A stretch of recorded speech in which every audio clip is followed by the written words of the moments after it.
Tepat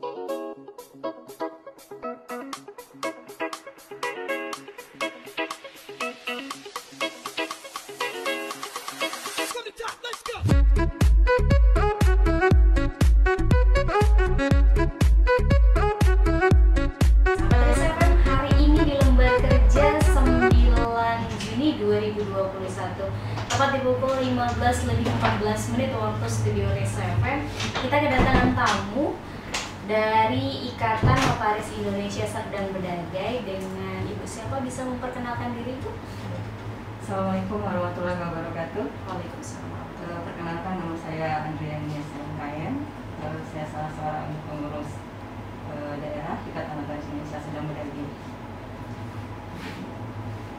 Dan hari ini kita akan membahas masalah Badan Hukum PT, Bu ya.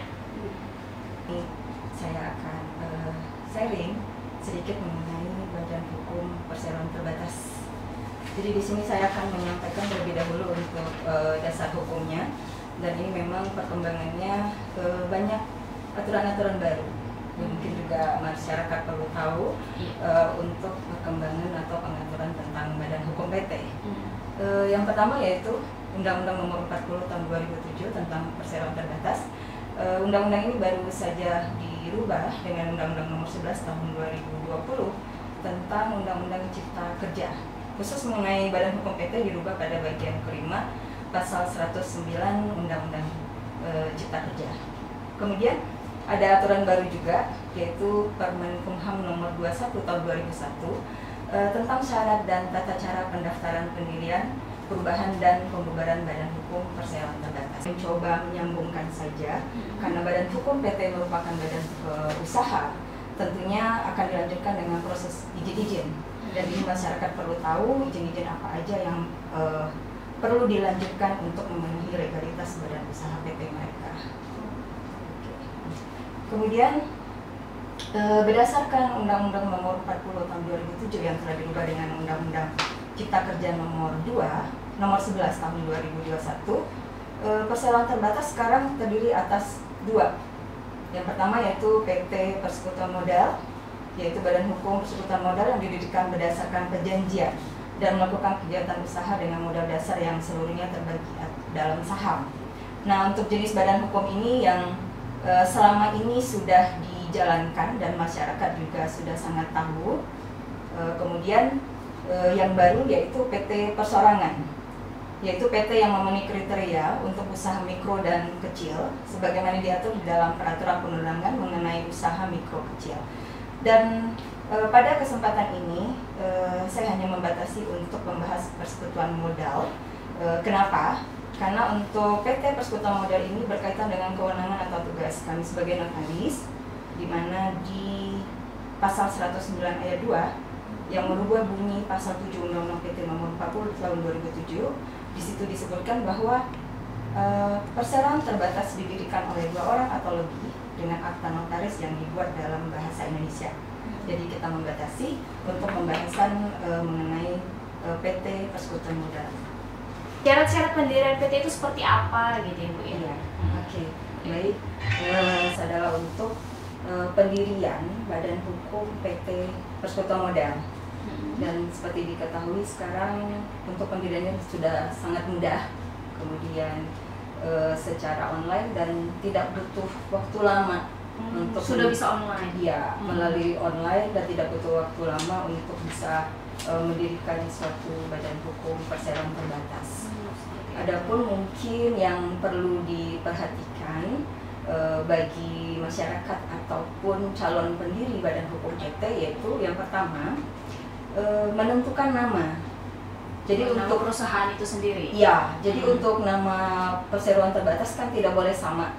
Jadi itu. Ya, jadi untuk pemakaian nama ini masyarakat bisa mengecek sendiri melalui sistem online, ahu.go.id. Dari situ nanti masyarakat bisa membeli voucher, kemudian bisa mengecek sendiri nama-nama PT yang bisa digunakan.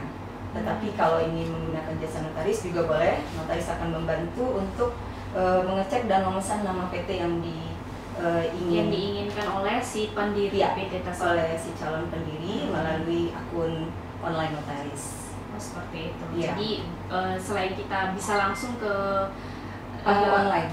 online, kita Iya. juga bisa melalui notaris. Benar. Seperti itu.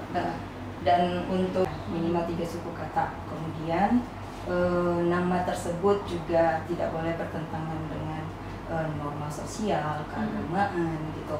Jadi kalau misalnya melalui kami notaris nih, tiba-tiba ada yang datang, Bu, minta tolong dong dipesenin nama ini. Namanya agak aneh kan? Kadang-kadang kita mikir, oh iya ini namanya jarang-jarang, pasti lebih mudah diterima gitu. Iya. Nah itu jangan jadi alasan terus langsung Diterima. menggunakan nama itu ya. Kita juga harus bertanya lagi nih, artinya apa gitu. Jadi harus ditelusurin dulu Iya. artinya dari nama itu apa gitu. Bener. Kenapa begitu? Mm-mm. Kalau misalnya nih nama itu sudah dipesan, kemudian kita sudah proses sampai badan hukumnya selesai, ternyata begitu perusahaan tersebut digunakan, Dan ada begini, orang yang keberatan, ini namanya artinya begini loh, Buruk lah. kemudian mereka keberatan, itu boleh dibatalkan. Oh, seperti itu. Iya, tentunya Jadi, akan merugikan. merugikan kita, merugikan waktu juga Iya, gitu ya. benar. Terus ada lagi nggak kira-kira syarat-syarat yang lain? Masih ada lagi selain daripada nama, kemudian juga menentukan tempat kedudukan. Jadi kalau untuk tempat kedudukan PT itu biasanya di kota atau kabupaten, itulah tempat kedudukannya. Sedangkan untuk alamat kantor itu sudah alamat lengkap ya, mulai dari jalan, kelurahan, kecamatan, itu akan diterapkan nanti di perizinan. Berarti itu harus benar-benar jelas gitu. Iya, ya? jadi sekarang nggak bisa lagi asal tolong buatkan di sini gitu, apalagi statusnya nanti fiktif atau gimana, itu nggak bisa. Jadi semuanya itu harus sesuai dan harus jelas keberadaannya itu di mana. Benar. Jadi semuanya baru setelah itu. Jadi kalau misalnya sudah ditentukan tempat kedudukan, berikut alamatnya, tentunya ini nanti akan nyambung ke untuk penerbitan NPWP, juga menerapkan alamat, kemudian untuk izin juga nanti akan menerapkan alamat. Jadi dari awal memang sudah dipastikan bahwa itu alamat memang itu yang digunakan, gitu. Karena pernah kejadian setelah diakses tiba-tiba mau berubah. Oh, seperti itu. Iya, nah mau merubah alamat ini kalau badan hukum PT sudah berdiri, itu prosesnya melalui RUK, tentunya sangat disayangkan, gitu. Jadi dari awal sudah dipastikan. Jadi kalau bisa jangan sampai nanti ketika PT itu sudah jadi sudah selesai badan hukumnya tiba-tiba minta dirubah. Dia prosesnya akan lebih rumit mungkin ya. Bukan lebih rumit, tetapi akan melakukan proses yang baru lagi, yaitu melalui perubahan. Oh, berarti prosesnya dari awal lagi? Enggak dari awal. Enggak dari awal. Tapi namanya perubahan anggaran dasar, seperti itu. melalui mekanisme RUKS, dan tentunya menambah pekerjaan ya. Badan Iya. hukumnya tidak bisa langsung digunakan. Seperti itu. Jadi butuh waktu lama untuk menggunakan badan hukum yang Butuh waktu sudah lagi. adanya. Benar. Terus harus tahu juga ya maksud dan tujuan serta kegiatan usaha tersebut gitu Iya, ya. benar. Jadi setelah tempat kedudukan perseroan dan alamat dipastikan, kemudian ada bidang usaha. Nah, ini yang perlu diperhatikan, maksud dan tujuan kegiatan usaha ini. Kegiatan usaha, dan ini akan membatasi dari kegiatan usaha PT tersebut, gitu. Contohnya nih misalnya PT Kelapa Sawit Sukses, gitu. Nah, maka di pasal 3 di dalam akte yang mengatur tentang maksud dan tujuan serta kegiatan usaha, itu akan dibatasi hanya untuk kegiatan yang berkaitan dengan kelapa sawit, iya. Berarti untuk kegiatan yang lain tidak bisa, karena namanya sudah membatasi bidang usaha. Itu nanti mungkin pertimbangan penggunaan nama tadi saya lupa. Seperti itu. Jadi sebelum menentukan namanya, misalnya kalau seandainya ada mau buka usaha tapi yang untuk semua mencakup semua usaha umum itu namanya harus yang bagaimana gitu ya? yang bagaimana seperti apa iya. gitu. Ya itu, jadi bisa menggunakan nama yang betul-betul nama dan tidak menggunakan ada kata-kata bidang usaha di situ. Oh, seperti itu. Jadi hanya namanya saja, misalnya nama orang yang Bisa. mendirikan gitu, Bisa, PT iya. Agung misalnya, seperti itu aja. Iya. Yang penting tadi nama tersebut tidak, artinya itu tidak boleh melanggar norma-norma seperti itu. Serta kegiatan usaha ini yang harus diperhatikan juga bahwa sekarang kan sudah terintegrasi ya. Terintegrasi itu mulai dari mendirikan badan hukum PT, kemudian menerbitkan NPWP, juga terintegrasi nanti ke sistem perizinan.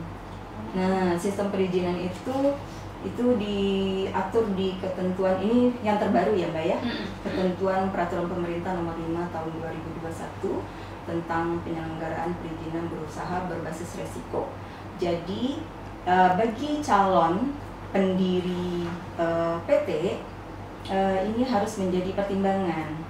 Jadi kadang-kadang tuh sedikit pengalaman ya, kadang-kadang datang ke kita, tuh tolong dibuatkan sebanyak-banyaknya gitu. Kalau bisa semua dimasukin seperti itu kan. Nah, bukan tidak bisa, boleh aja kita buat semua kegiatan. Cuma dengan adanya ketentuan PP nomor 5 tahun 2021, untuk kegiatan-kegiatan tertentu ada yang bisa digabung dan ada yang tidak bisa digabung, seperti itu. Biasa dikenal dengan istilah single purpose. Jadi ada untuk kegiatan-kegiatan usaha di segmen atau di bidang tertentu, mereka tidak boleh digabung dengan usaha lain. Nah, contohnya sederhananya nih radio nih. Kalau radio ini berbadan hukum PT nih, dia nggak boleh digabung dengan usaha yang lain. Oh, seperti itu. Iya. Jadi hanya khusus untuk siaran radio aja dan yang berhubungan dengan kegiatan radio. Kalau seandainya digabungin dengan siaran TV masih bisa atau enggak itu?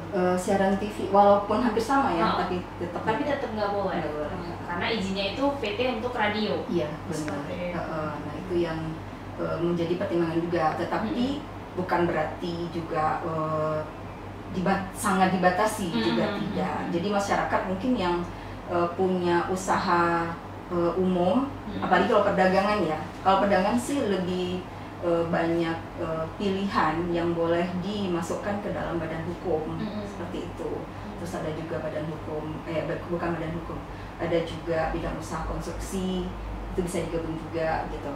Nah, untuk kegiatan-kegiatan tertentu yang bisa digabung, itu bisa dimuat seperti itu.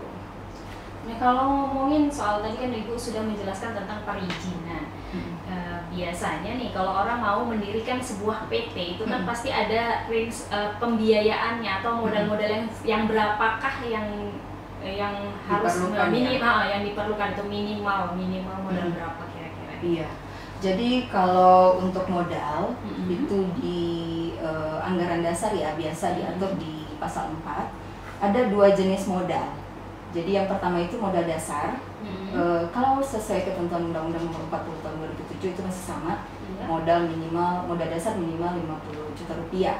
Dan kemudian calon pendiri PT bisa menyetorkan minimal 25% dari modal dasar tersebut. Berarti kalau dengan modal dasar 50 juta 12.500.000 ya. Nah, itu modal minimal. Tapi ini juga kembali ke perizinan yang tadi. Itu juga harus dipertimbangkan. Untuk usaha-usaha tertentu juga ada diatur minimal modal yang harus dimuat di anggaran dasar PT gitu. Ini tadi kita bicara secara umum ya. Artinya pemerintah memberi kemudahan dengan modal 12.500.000 udah bisa mendirikan badan hukum PT. Cuman pertimbangannya kalau untuk usaha-usaha tertentu misalnya seperti apa ya? Kalau dia kontraktor lah misalnya, kan nggak mungkin juga kerja dengan 12.500.000 kan? Iya. Mau bangun gedung atau apa gitu? Nggak mungkin. Nah, pertimbangannya seperti itu. Nah, kemudian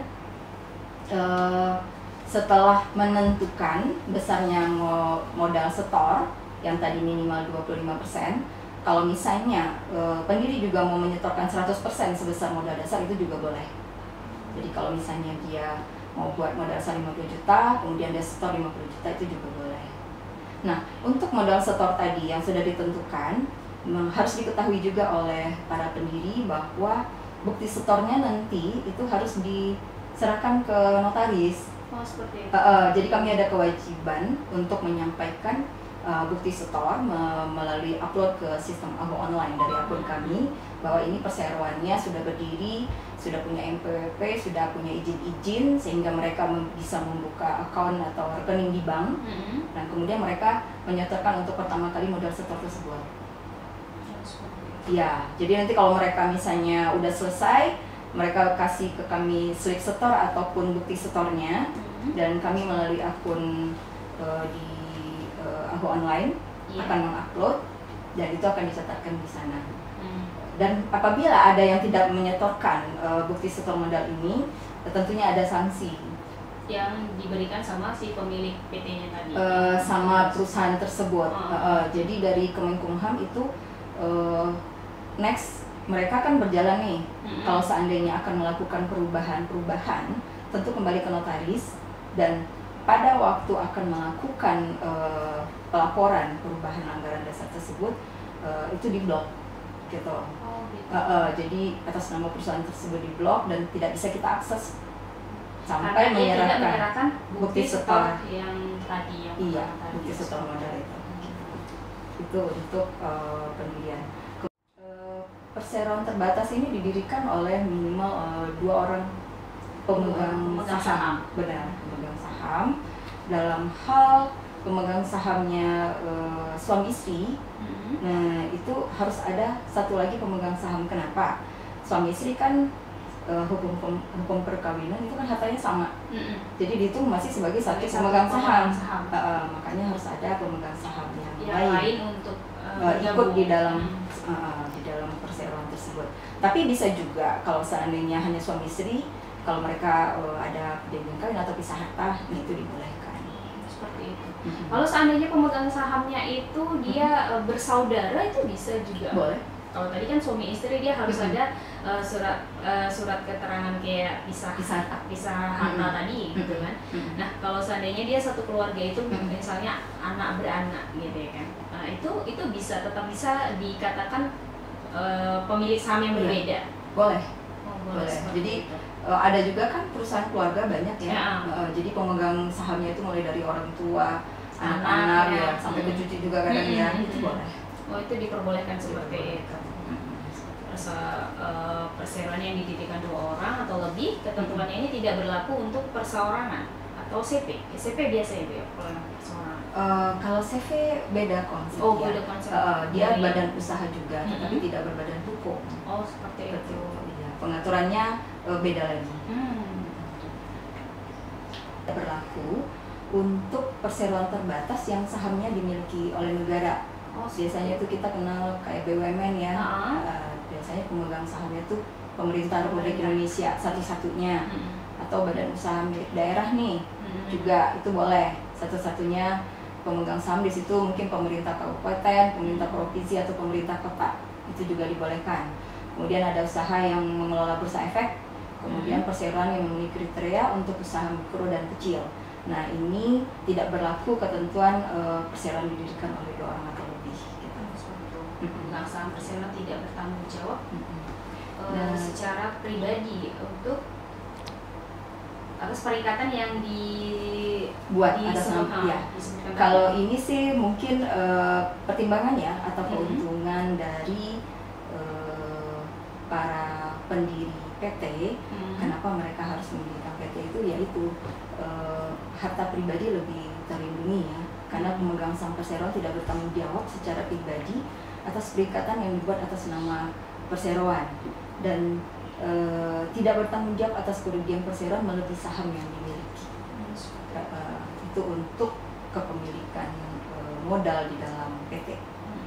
Jadi biasanya kan kalau di sebuah PT itu ada entah kayak penghasilan yang harus dibagi oleh si pemilik saham ini, keuntungan lah ya. Jadi mungkin keuntungan, kerugian, hak dan kewajiban semuanya itu diatur di undang-undang PT. Kemudian semuanya itu diperoleh sejumlah besar modal yang